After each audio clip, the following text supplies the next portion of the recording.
네, 이번 시간에는 C# 재물을 이용을 해서 그 메트로 스타일 앱 개발하는 거를 실제로 시작을 해보겠습니다. 앞서 배우셨던 뭐 그리드 뷰라든지 아니면 템플릿이라든지 뭐 여러 가지 것들을 이용을 해서 실제로 그 코딩을 어떻게 하는지를 살펴볼 수가 있고요.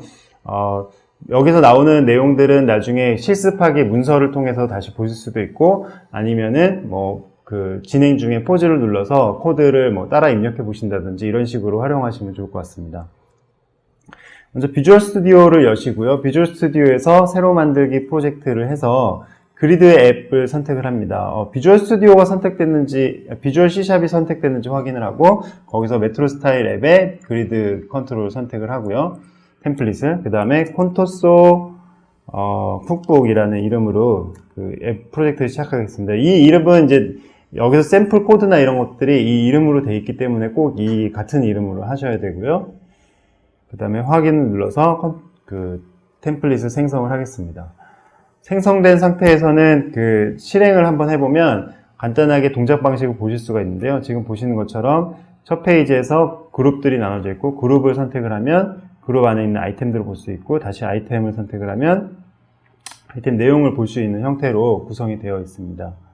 뭐 여기서는 다시 그 플립뷰가 구현이 되어 있어서 전환을 하면은 내용을 바꿔서 볼 수가 있죠. 자, 그래서 이 부분을 한번 구현을 하나하나씩 실제 앱으로 한번 만들어 보겠습니다. 먼저 이 솔루션의 구성을 한번 살펴볼 필요가 있겠는데요. 보시면 이제 오른쪽에 솔루션 탐색기에서 여러 가지 메뉴들이 있는데, 참조를 보면은 .NET4 메트로 스타일 앱이라는 게 있습니다. 그래서 지금 이거는 C# 재물 프로젝트이기 때문에 기존의 .NET과 관련된 라이브러리들을 가져와서 사용하는 걸 보실 수가 있는데요. 그래서 여기 실제 그 .NET 관련된 라이브러리 같은 것들이 참조로 들어와 있는 거 보실 수가 있고요. 그 다음에 SF 밑에는 이미지나 뭐 리소스들이, 이 동영상이라든지 이미지가 뭐 사운드 같은 것도 들어갈 수 있겠죠. 에셋들이 들어가 있고, 네, 커먼 밑에는 여러 가지 베이스 클래스들이 있습니다. 이 클래스들은 원래 그 블랭크, 완전 비어있는 템플릿을 하게 되면은 여기에 이런 클래스들이 없는데요. 이 템플릿에 필요한 클래스들이 이제 사전에 정의가 되어 있는 형태라고 보시면 되겠습니다. 예를 들면은 불린 투 비저빌리티 컨버터 같은 경우에는 어떤 그 true, false라고 하는 불린 값을 받아와서 어떤 상수를 대치시켜주는 그런 컨버터 클래스고요. 뭐 여기 보시면은 스탠다드 스타일 점 재물이 있는데, 이게 이제 재물 프로젝트에서 되게 중요한 파일 중에 하나입니다. 이 전체 앱 스타일을 어떤 식으로 할 것인지에 대한 부분을 여기다가 정의를 하게 되는데요. 이거는 이제 꼭 그리드 앱 템플릿이 아니더라도 블랭크라든지 이런 다른 앱 템플릿에도 이 파일이 있기 때문에 이 파일에서 스타일링을 변경한다고 보시면 되겠습니다. 그 다음 이제 데이터 모델이 있는데요. 데이터 모델은 이 템플릿 앱에서 제공되는 형태의 특징을 가지고 있는 거고요. 기존 블랭크에는 없겠죠. 내용을 보면 샘플 데이터 소스라고 하는 클래스가 있고, 이 샘플 데이터 소스 클래스를 살펴보면은 여러 가지 클래스들이 있어요. 뭐 샘플 데이터 커먼, 그리고 뭐 샘플 데이터 아이템, 그리고 샘플 데이터 그룹, 그러니까 데이터들을 그룹으로 하고, 뭐 그 다음에 아이템 형태로 나누고, 이렇게 해서 클래스 여러 개의 클래스를 만들어 놓고, 그 실제 데이터는 이 밑에 내려가시면은 이렇게 하나하나 데이터들이 그 오브젝트 형태로 생성되어 있는 걸 볼 수가 있습니다. 앞서 만든 그 클래스를 정의한 걸 갖다가 인스턴스로 생성을 해주는 거죠. 그래서 이런 식으로 그 데이터가 또 구성이 되어 있고요. 그 다음에 그 앱.재물이 있고 앱.재물.cs 그 시작 파일이 있는데, 앱 재물이 이 애플리케이션 시작 포인트라고 보시면 되겠습니다. 이 부분은 이제 그 패키지 파일을 열면 여기에 진입점이라고 해서 어디에서 시작을 할 것인지 정의를 해놓은 부분이 있는데, 이거에 따라서 앱에서 이제 처음 시작을 하게 되는 거고요. 아직은 여기 진입점을 바꿔도 앱에서 항상 실행을 하게 되어 있습니다.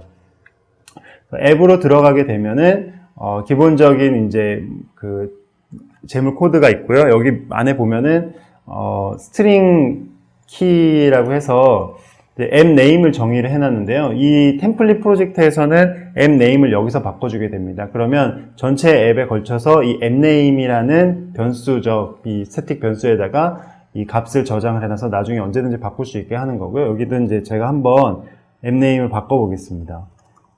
저희가 바꿨다는 거를 쉽게 알 수 있도록 앱 네임, change 이렇게 해놓을까요? 그리고 이제 앱네임 재물, 앱.재물이 있고 그 밑에 보시면은 여러 개의 재물 파일들이 더 있는데요. 처음에 앱을 실행했을 때 나오는 게 그 grouped items page라고 하는 페이지입니다. 그러니까 그 그룹된 형태로 그 아이템들이 보여지는 페이지죠. 그래서 처음에 시작하면 이 페이지가 보여지게 되고 그 다음에 이제 그 그룹을 클릭하게 되면은 그룹 디테일 페이지, 그 다음에 하나 아이템을 클릭하게 되면 아이템 디테일 페이지로 넘어가는 거죠. 재물은 그 재물 코드하고 C샵이 한 쌍으로 돼 있어서 보여지는 부분 프레젠테이션 재물로 하고 그 다음에 그 코드 비하인드 뒤쪽에서 처리하는 건 C샵에서 하잖아요. 이런 식으로 구성이 되어 있고요.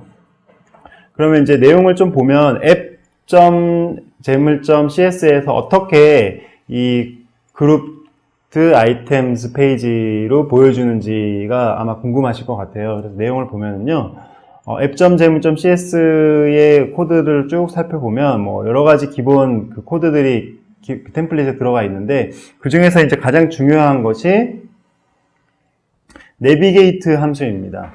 루트 프레임이라는 그 새로운 프레임을 만들고 이 프레임은 이제 그 웹페이지에서 아이프레임처럼 그 한 페이지에서 다음 페이지로 넘어갈 때 앱이 바뀌지 않고 그 페이지만 바꿔주는 그 프레임 역할을 하는데요. 여기서 프레임을 하나 만들고 보시는 것처럼 루트 프레임에 내비게이트를 하면 한 페이지에서 다음 페이지로 전환을 해주는 명령어인 거죠. 그래서 여기 뒤에 보면 그룹드 아이템스 페이지가 있습니다. 그래서 그룹드 아이템스 페이지로 그 이동하라는 명령을 여기서 주는 거고요. 여기서 이동이 잘 되면 이제 그 다음으로 넘어가는 거고, 이동이 잘 안 돼서 이게 값이 false나 다른 값이 나오게 되면 exception을 해서 첫 번째 페이지를 생성하는데 실패했다 이런 식으로 나오게 되는 거죠. 그래서 실행하는 구성은 이제 매니페스토에서 앱을 이렇게 지정해 줬고 앱에서 다시 그룹드 아이템 페이지 이렇게 해서 이 페이지들이 서로 작업을 하게 되어 있습니다. 그러면 이제 그룹드 아이템 페이지의 C# 파일을 한번 보겠습니다. 여기 보면은 이제 로드 스테이트 이제 처음 실행될 때 나오는 코드들 실행 어떻게 할 건지 보면은 이제 샘플 데이터 아까 보셨던 샘플 데이터 처리하는 부분도 있고 헤더를 클릭을 하게 되면 마찬가지로 이 프레임의 내비게이터 함수를 이용을 해서 그룹 디테일 페이지로 넘어갑니다. 그룹의 이름을 클릭을 하면 그룹 디테일 페이지로 넘기는 거죠. 그리고 다시 아이템에 클릭을 하게 되면 그 내비게이터 함수를 이용해서 아이템 디테일 페이지로 넘어가는 거죠. 그러니까 처음에 나오는 그룹드 아이템 페이지에서 어떤 타이틀을 클릭하면 그룹 페이지로 보내고 그 내용을 클릭하면 아이템 페이지로 보내고 이런 식으로 구성이 되어 있습니다. 예, 그러면 이제 계속해서 앱을 좀 만들어 보면은요. 설명을 하는 가지 안 한 부분인데, 매니페스트 파일이죠. 이건 이제 맨 첫 시간에서 잠깐 설명을 드렸었는데, 여기에 이제 기본적인 앱에 대한 설정을 넣게 됩니다. 먼저 이제 앱 작업을 하기에 앞서서, 이미지라든지 아이콘들 같은 걸 좀 바꿔보도록 하겠습니다. 여기서 이제 오른쪽 클릭을 하시고, 추가해서 기존 항목을 선택을 하고, 이제 샘플로 제공되는 그 파일들을 살펴보시면 여기에 asset이라고 하는 폴더가 있는데요. asset에 이미지로 들어가서 이 이미지들을 추가하도록 하겠습니다. 예, 이미 있는 파일들하고 이름이 겹치기 때문에 모든 파일에 적용해서 덮어쓰기를 하시면은요 추가가 되고요. 지금 와이드 로고만 새로 추가가 됐는데요. 기존 로고 파일들은 다 적용이 되어 있지만 큰 로고 부분에 대한 그 이미지가 적용 안 되어 있기 때문에 여기서 와이드 로고를 선택을 해주도록 하겠습니다. 와이드 로고가 적용이 됐고요. 그러면 이제 세이브를 하고 실행을 해서 결과를 한번 보겠습니다. 예, 지금 앱 네임이 이렇게 바뀌어 있는 거 보실 수가 있죠. 그 다음에 이제 앱을 종료를 시키고 오른쪽에 쭉 가서 보면 여기에 지금 앱이 그 아이콘이 등록되어 있는 거 보실 수가 있습니다. 그리고 라지 버튼 누르게 되면 큰 이미지, 그 라지 이미지가 보여지게 되죠. 이런 식으로 이제 적용을 하게 되고요. 스플래시 스크린도 바뀌었죠. 뭐 잠깐 이렇게 지나갔지만 앱이 실행되기 전에 나온 화면을 스플래시 스크린이라고 그러는데 이 부분도 여기에서 설정을 하게 되어 있습니다. 필요한 크기가 620 by 300 픽셀이라고 되어 있는데 이 크기에 딱 맞춰서 제공을 할 수가 있고요. 이 크기보다 뭐 크거나 작거나 하면은 제대로 표시가 안 되겠죠. 그래서 딱 그 사이즈에 맞춰서 제공을 하시면 되겠고요. 그 다음에 이제 이 앱이 설치됐을 때 그 타일에 보여지는 표시 이름이 있겠죠. 이 부분은 이제 뭐 적당히 하시면 되는데 마이 쿡북이라고 그냥 해볼게요. 그 다음에 다시 실행을 해보겠습니다. 그러면 시작 화면에서 여기에 마이 쿡북이라고 표시된 거 보실 수가 있죠. 이런 식으로 앱을 기본적인 부분을 설정을 해서 제작을 할 수가 있습니다. 그 앱의 어떤 보여지는 부분에 뭐 이름이라든지 뭐 로고라든지 이런 거 세팅을 했는데요. 그러면 이제 본격적으로 데이터를 한번 불러와서 지금은 이제 샘플 데이터가 들어가 있지만 실 데이터를 좀 넣어보도록 하겠습니다. 먼저 우리가 할 일은 이제 데이터 소스를 바꿔치기 하는 건데요. 지금 이제 아까 데이터 모델에 보면은 샘플 데이터 소스가 있었잖아요. 그래서 여기에다가 추가 기존 항목을 해서 샘플 파일들에 있는 데이터를 가져오겠습니다. 레시피 데이터 소스라는 파일을 추가를 하시면 되고요. 이거 한번 열어보겠습니다. 열어보면은 아까 그 샘플 데이터 소스랑 구조는 비슷한데 그 컨트롤 클래스 이름들이 샘플에서 레시피라고 바뀌었고요. 그래서 뭐 레시피 데이터 커먼, 뭐 레시피 데이터 아이템, 레시피 데이터 그룹 뭐 이런 식으로 해서 바뀌어 있는 거 볼 수가 있죠. 자, 그러면 이제 이거를 이제 바꿨기 때문에 샘플 데이터 클래스를 사용했던 코드들도 다 한 번씩 바꿔줘야 됩니다. 그래서 이제 이 각 페이지들 그룹 디테일 페이지, 뭐 그룹 아이템 페이지, 그룹 아이템 디테일 페이지에 있는 이 샘플 부분을 바꿔주도록 하겠습니다. 컨트롤 H 눌러서 찾기를 한 다음에 샘플을 레시피로 일괄적으로 바꿔주겠습니다. 세 개가 바뀌었네요. 그 다음에 그룹 아이템 페이지에서도 샘플을 레시피로 바꾸고요. 저장을 꼭 하고요. 그 다음에 다시 샘플을 다시 레시피로 바꿔서 세 개 다 바꿨습니다. 그 다음에 이제 할 거는 app.재물.cs에 있는 부분을 좀 수정을 해야 되는데요. 여기도 보면은 이 샘플 데이터를 사용하고 있지만 이 샘플 데이터를 사용하지 않고 그 내용으로 바꿔주는 형태로 구성을 해야 됩니다. 그래서 여기 루트 프레임 앞에다가 이제 데이터를 불러오는 구문을 추가할 텐데요. 이 데이터를 불러오는데 시간이 걸리기 때문에 await 명령을 이용을 할 거고요. 위에 어싱크가 있는지 한번 확인을 해볼까요? 여기 어싱크가 있죠. 그래서 await를 그냥 쓰실 수가 있고요. 그 다음에 이제 레시피 데이터 소스죠. 레시피 데이터 소스를 추가를 하고요. 그 다음에 일단 레시피 데이터 소스 컨트롤이 유징이 추가 안 됐기 때문에 유징 구문을 추가를 해서 이걸 사용할 수 있도록 해줍니다. 그러면 위에 이렇게 데이터 부분이 추가가 되겠죠. 그 다음에 뒤에다가 로드 로컬 데이터 어싱크, 로컬 데이터 가져올 수도 있고 뭐 원격에 있는 클라우드에 올려놓은 데이터 가져올 수도 있는데 지금 이번에는 로컬 데이터 가져오는 걸로 하겠습니다. 그러면 이 구문을 실행을 해서 데이터가 올 때까지 기다리고 있다가 그 다음에 프레임을 생성해서 데이터를 사용하게 되겠죠.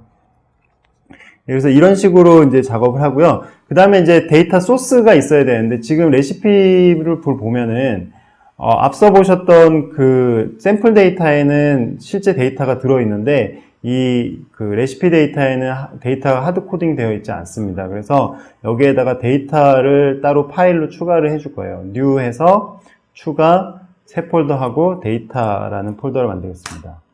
데이터라는 폴더를 만들고 여기에다가 다시 항목 추가를 해서요. recipe.txt 파일을 불러오도록 하겠습니다. 그러면 이제 이 recipe.txt 파일을 보면은 이렇게 쭉 데이터들이 있고요. 이 데이터 포맷은 JSON 형태로 되어 있죠. 자바스크립트 오브젝트로 되어 있어서 이 JSON 파싱을 해가지고 처리를 하게 됩니다. 자, 이렇게 데이터를 추가를 해줬고요. 그 다음에 여기서 또 추가해 줄 것들이 뭐냐면 요 데이터를 한번 자세히 한번 살펴보겠습니다. 일단은 그 배열로 선언이 되어 있는데요. 배열로 여러 개의 오브젝트들이 하나하나의 그 레시피 데이터들이 쭉 있는 거 볼 수가 있습니다. 지금 제가 선택한 영역이 하나의 레시피고요.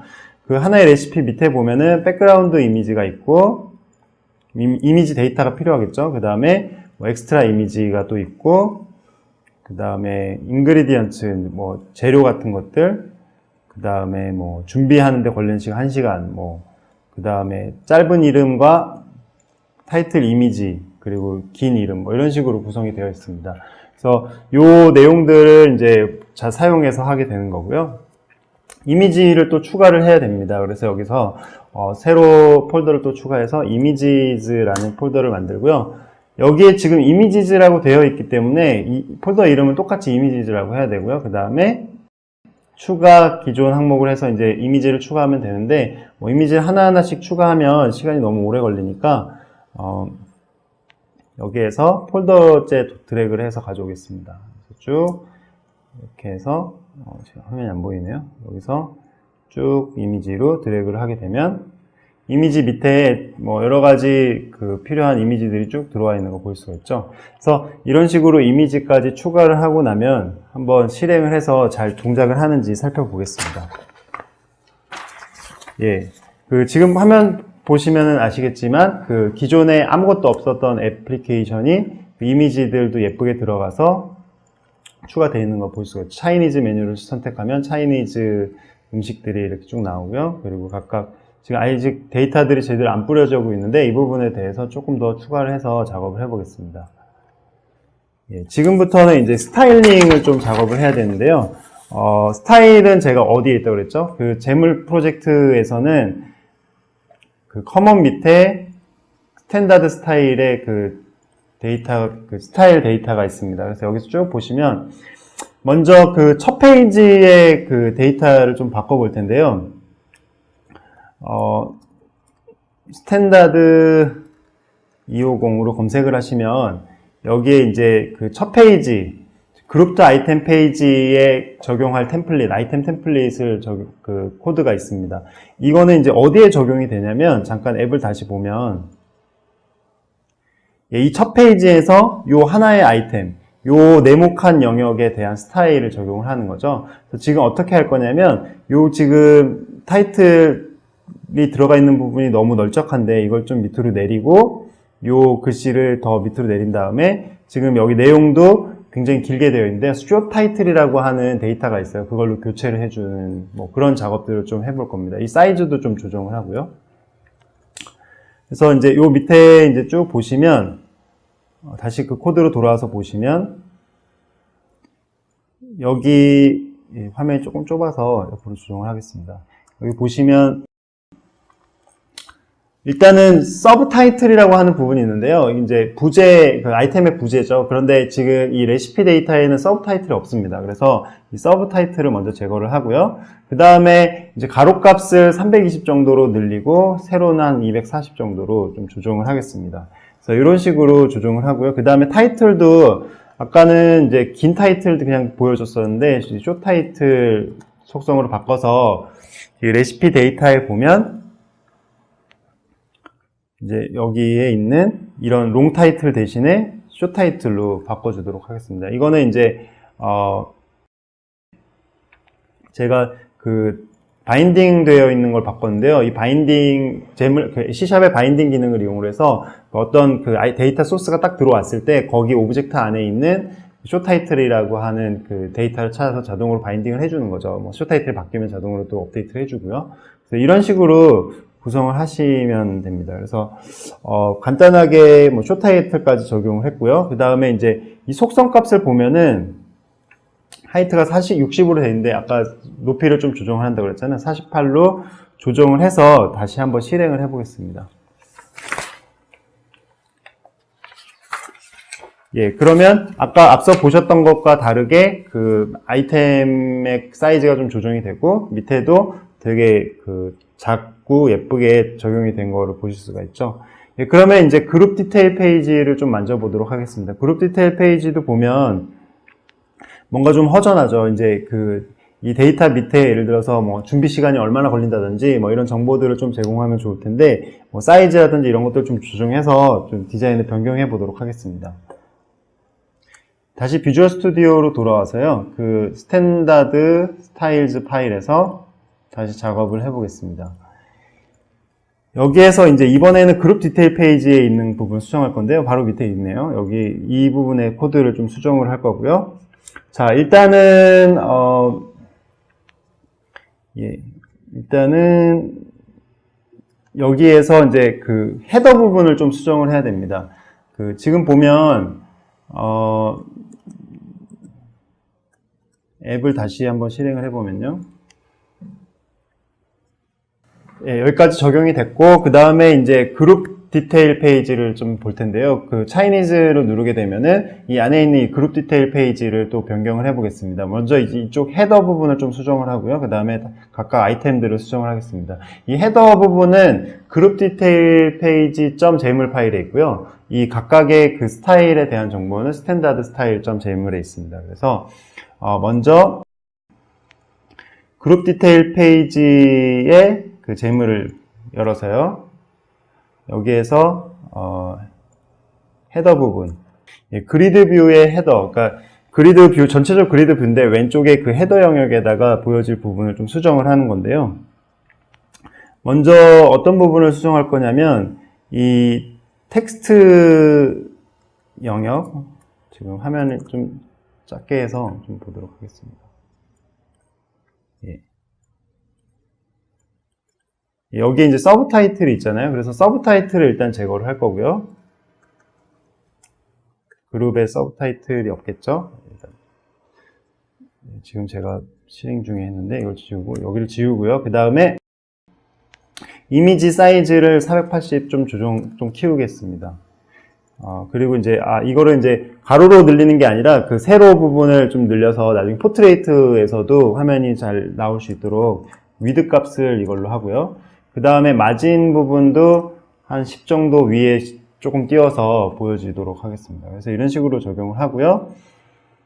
네, 뭐 간단하게 이제 뭐 이미지 부분 적용이 됐죠. 그래서 이미지 사이즈랑 뭐 위에 마진을 조금 조정을 했고요. 그 다음에는 이제 오른쪽에 보여지는 템플릿들의 그 스타일을 좀 조정을 해볼 텐데요. 말씀드린 것처럼 스탠다드 스타일로 들어가서 좀 보시면 됩니다. 스탠다드 스타일에서 쭉 보면은 그룹 디테일 페이지의 아이템들을 여기서 이제 작업을 하게 되어 있는데요. 여기서 이제 몇 가지들 좀 수정해 보겠습니다. 위드 값을 480으로 되어 있는데 360으로 수정을 해서 조금 더 짧게 보여지도록 바꾸고요. 그 다음에 하이트 값을 없애서 그 이미지 아이콘들 사이즈에 맞춰서 그 아이템들이 쭉 나열되도록 바꾸겠습니다. 그 다음에 이제 쭉 밑으로 내려가시면 서브 타이틀이랑 디스크립션이 여기도 있는데요. 이 서브 타이틀이랑 디스크립션 부분은 그 해당 사항이 없으니까 지우도록 하겠습니다. 이렇게 해서 이제 수정을 하고요. 그 다음에 타이틀로 되어 있는 부분이 있는데 이것도 마찬가지로 숏 타이틀로 바꿔서 짧은 이름으로 보여지도록 리스트 뷰니까 그렇게 해서 수정을 하도록 하겠습니다. 그리고 마지막으로 이제 그 그룹 디테일 페이지에서 제목만 보여줬었는데요. 잠깐 다시 보면은요.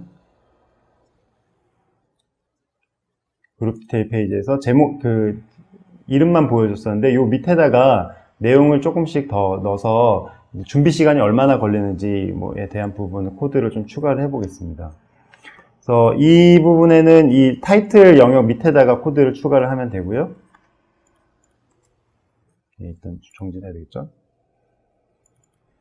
여기 밑에다가 코드를 추가를 하면 되는데 여기에다가 스택 패널을 앞서 이제 그 이론 세션에서 보여준 스택 패널은 여러 개의 컨트롤들을 하나로 묶어서 관리하는 컨트롤이잖아요. 스택 패널에다가 오리엔테이션은 호리존탈, 그러니까 가로로 배치를 하는 거죠.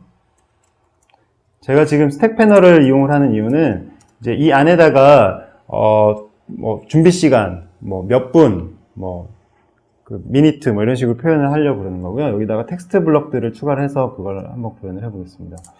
텍스트에 preparation time을 넣고요. 그 다음에 스타일은 기본으로 제공하는 보디 텍스트 스타일을 저장을 하도록 하겠습니다. 그 다음에 텍스트 블럭도 하나 추가하고요. 그 다음에 여기 텍스트는 그 실제 데이터 소스에 있는 값을 바인딩해서 가져와야 되겠죠. 그래서 바인딩 프립 타임, 준비하는 데 걸리는 시간이라는 뜻이고요. 그 다음에 스타일을 해서 마찬가지로 static resource body text style. 예, 그냥 뭐 일반적으로 쓰는 그 텍스트 스타일을 지정을 하는 거죠. 텍스트 블록을 하나 더 추가해서요. preparation time 하고 숫자만 있으면 이게 얼마나 걸리는지 모르니까 뒤에다가 다시 minute 분이라는 표시를 해주는 거죠. 그다음에 스타일 하고요.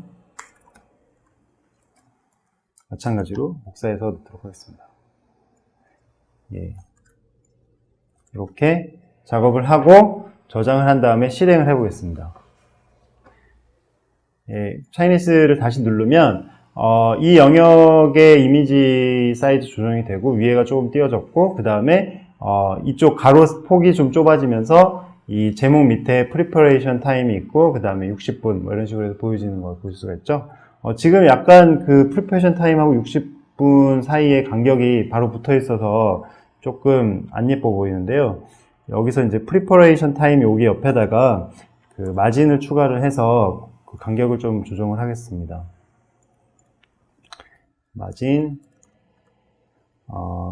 그 왼쪽부터 왼쪽 위 오른쪽 아래 이렇게 들어가거든요. 그래서 왼쪽 4 정도 위에는 안 줘도 되고요. 다시 왼쪽 위에 오른쪽 4 그 아래쪽 다시 0 그렇게 해서 다시 실행을 하면 이렇게 그 약간의 간격이 띄어진 거 보실 수가 있죠. 이런 식으로 스타일링을 하시면 됩니다. 예, 그러면 이제 마지막으로 그 아이템 디테일 페이지의 스타일링을 좀 해보겠습니다. 아이템 디테일 페이지에 보시면 이제 뭐 지금 앱을 실행을 하면은 아이템 디테일 페이지에서는 이미지만 보여지게 돼 있어요. 그래서 뭐 옆에 그 레시피라든지 뭐 이런 것들 쭉 보여줘야 되잖아요. 그래서 그 작업을 좀 할 거고요.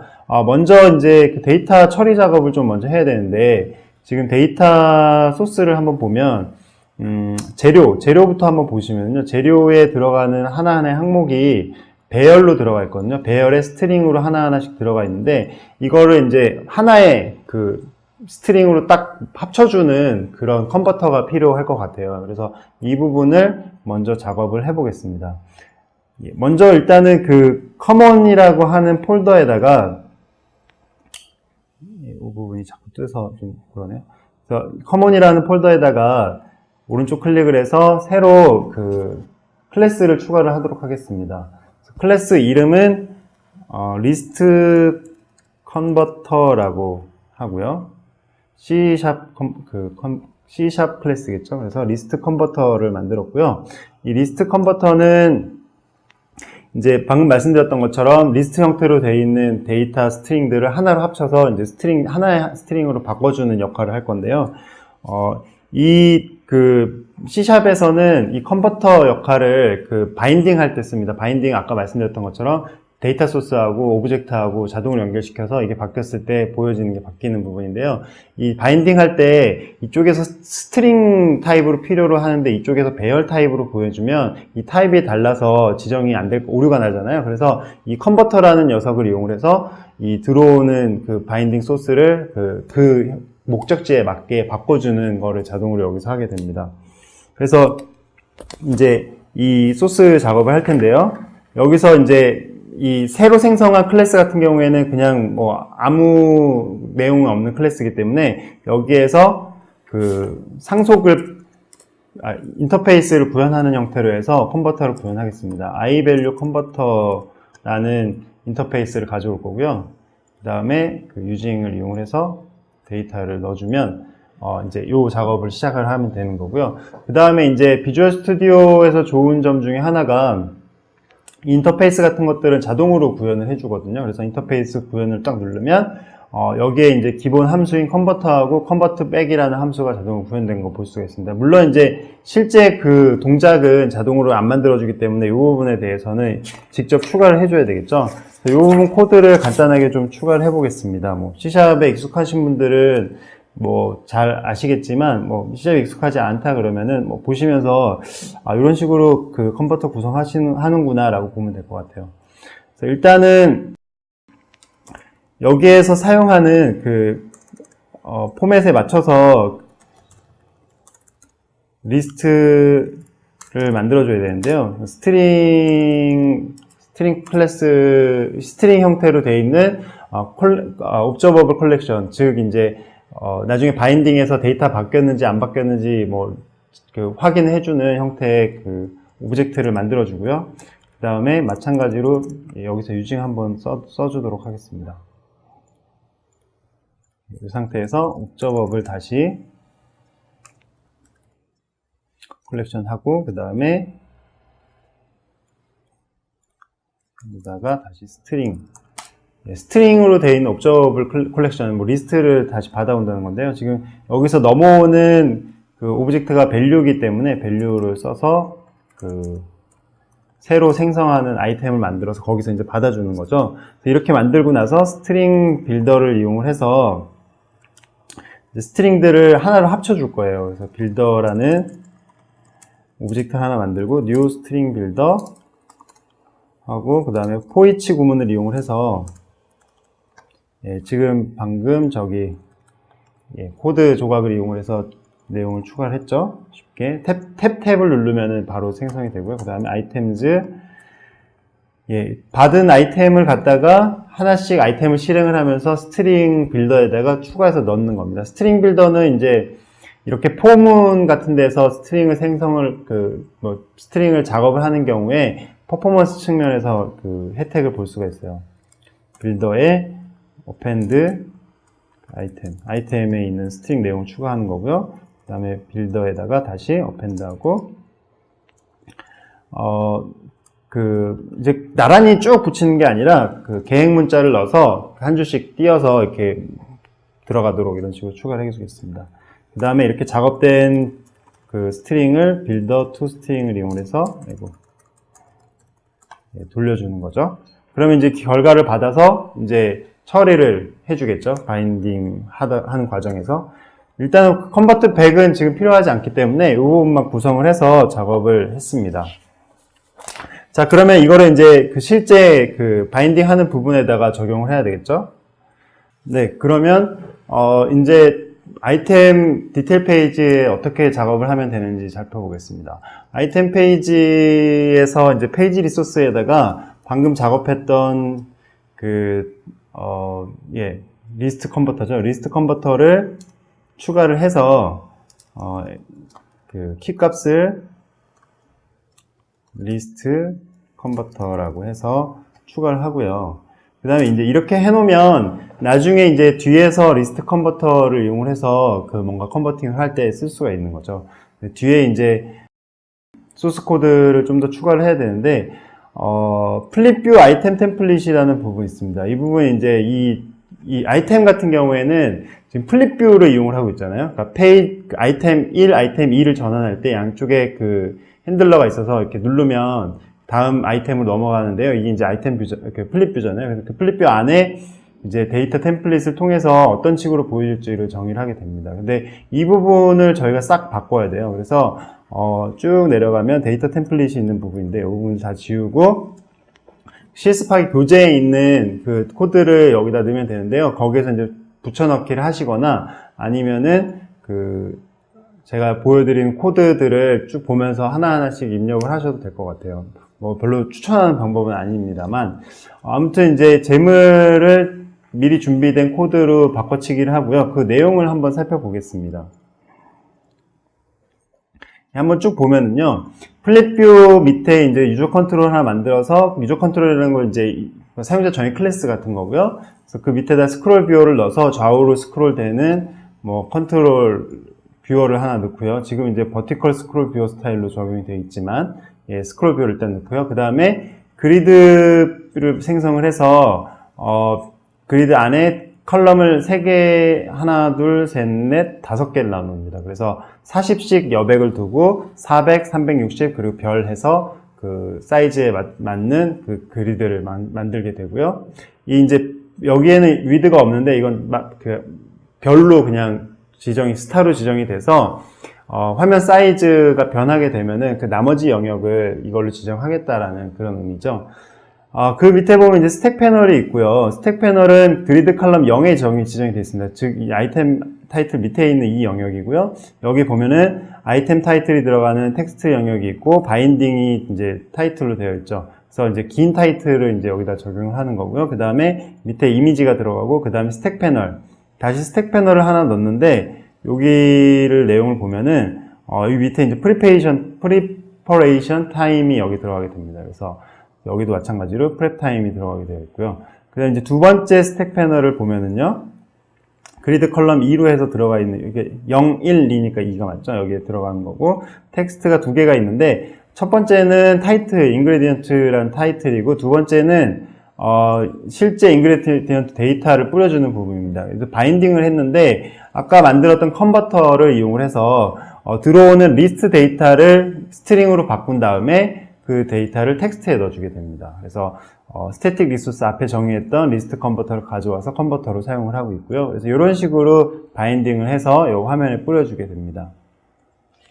자, 그 다음에는 이제 스택 패널을 다시 이용을 해서 오른쪽에 그 디렉션에 대한 내용을 뿌려주고 있고요. 타이틀 들어가고 스크롤 뷰어가 들어가서요. 이제 이 내용이 길어지면 스크롤이 필요하니까 스크롤 뷰어 밑에다가 그리드를 놓고 다시 텍스트 블럭을 넣어서 디렉션을 넣어주게 됩니다.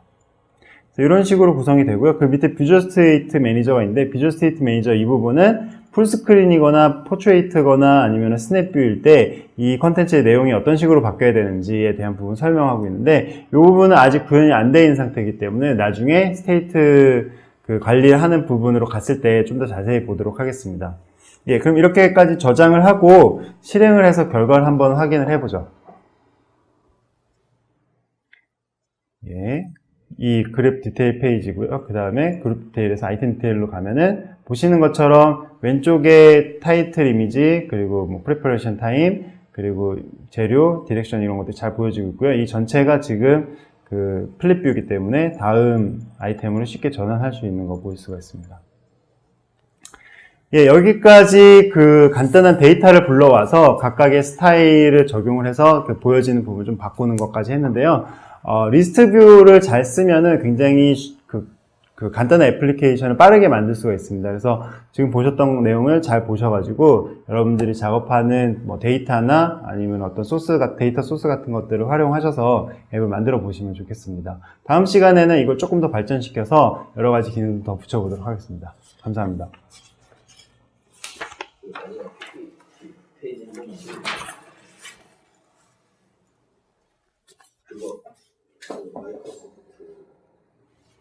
그 마이크로소프트 PPT.